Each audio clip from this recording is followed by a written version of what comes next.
On the morning of March 14th, Daniel Okafor walked into the office. The same way he had for 11 years. Head down. Work done. No politics. No games. He was the kind of man who believed that if you did your job well, the job would protect you. He was wrong. By 4 p.m. that same day, he had been stripped of his position, escorted to a smaller desk in a back office, and told, quietly, coldly, that his role had been restructured. No explanation. No paperwork. No meeting. Just a demotion that appeared from nowhere. What Daniel didn't know yet, and what his bosses were praying he would never find out, was that what happened to him that day had nothing to do with his performance. It had everything to do with what he had accidentally discovered 3 weeks earlier. And they had moved fast to silence him. But here is what they didn't know. Daniel had kept every single email. Daniel had joined Meridian Logistics as a junior operations analyst, straight out of university. Over 11 years. He had built a reputation as the most reliable man in the department. He never missed a deadline. He never passed blame. When the systems crashed at 2 a.m., Daniel was the one who answered the call. His manager, a man named Victor Hale, had taken credit for Daniel's work so many times that other departments assumed Victor was the brains of the operation. Daniel knew. He never said anything. That was just how things worked. But 3 weeks before the demotion, Daniel had been asked to audit the company's supplier contracts. A routine task. Or so he thought. What he found buried in the invoices changed everything.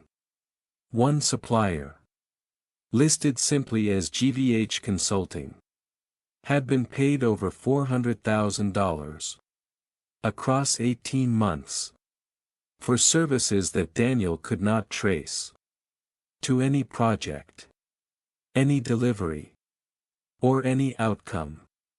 The payments were signed off personally by Victor Hale. GVH Consulting. Victor George Hale. The initials were not a coincidence. Daniel did not panic.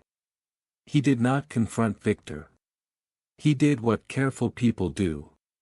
He went back to his desk, opened his personal email, and forwarded every document he had found to himself. Invoices, approval signatures, payment confirmations. 47 emails in total.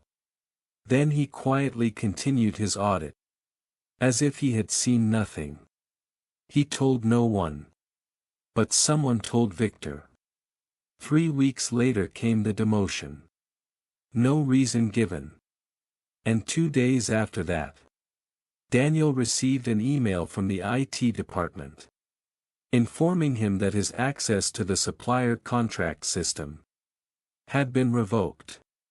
As part of a routine security review, he understood exactly what was happening. They were trying to erase the trail. But the trail was already saved. 47 emails. Sitting in a personal inbox. They had no access to. Daniel sat at his small back office desk and made a decision. He was not going to fight Victor Hale. He was going to report what he found to someone who had the power to act on it. The company's parent group auditors. That same evening, he sent one email. Calm. Professional. Precise. 47 attachments. What followed was 6 weeks of silence. 6 weeks where Daniel came to work, sat at the back desk, did his reduced duties, and said nothing.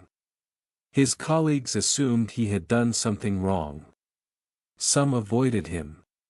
One or two quietly expressed sympathy. Without asking questions.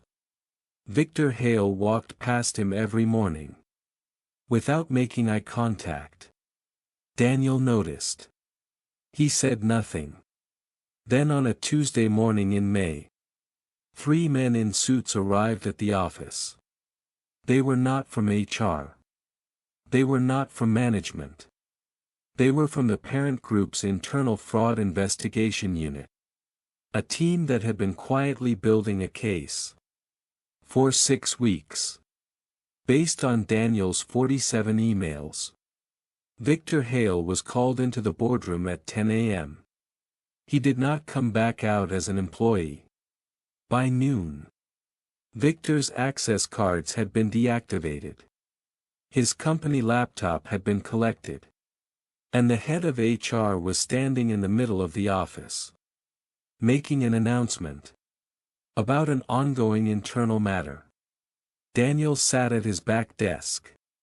And kept his eyes on his screen. He did not smile. He did not say a word. He simply kept working. 2 weeks after Victor Hale's removal, Daniel was called into the office of the company's regional director. A woman who had never spoken to him directly before. She offered him his original position back.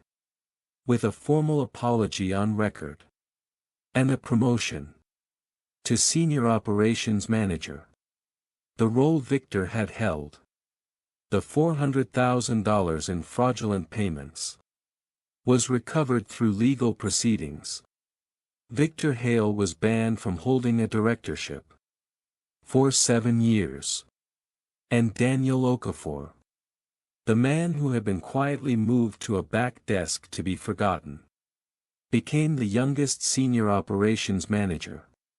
In the company's history. He told the story once. At a company town hall.